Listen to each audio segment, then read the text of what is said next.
what happens to the dollar from here? So obviously it's an interesting question with all the different things going on. North Korea, Tillerson, especially economic data as well. Last night we had CPI.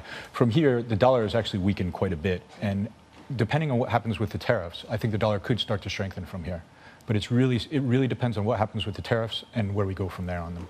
Why? Explain that. Because in some sense, certainly in some areas, you've got exports saying, well, you know what, the tariffs may work, they may help, but there are certain companies, American companies, that are going to be severely disadvantaged by the tariffs. That's very true. But to be honest with you, the tariffs themselves are not what I consider the issue. It's the language and the diplomacy that's going on behind the scenes with the tariffs. So to give you an example, the things that they're putting the tariffs on right now, steel and aluminum, they're a pittance of what actually comes into the States. I think it's like 4%, something like that, very small.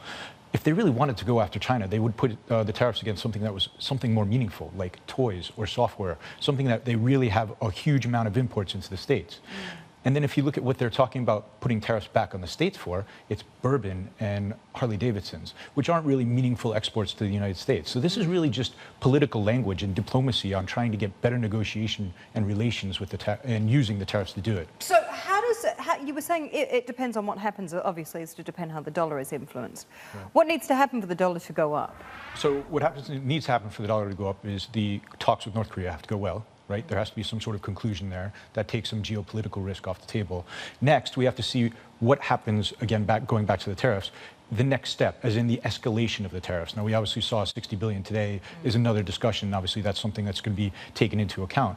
But we have to actually see the response that comes back from China and where this all falls out in the next few weeks to come. So once again, it's a huge amount of uncertainty. I mean, guys like yourself, I suppose, can take advantage of uncertainty in the markets. Yeah, we can, but at the same time, well, if you think about Trump just in general, I think the only person that actually knows what Trump's going to do is Trump himself. Agreed. Which is very clear from what he's doing with getting rid of the Secretary of State and putting somebody else in.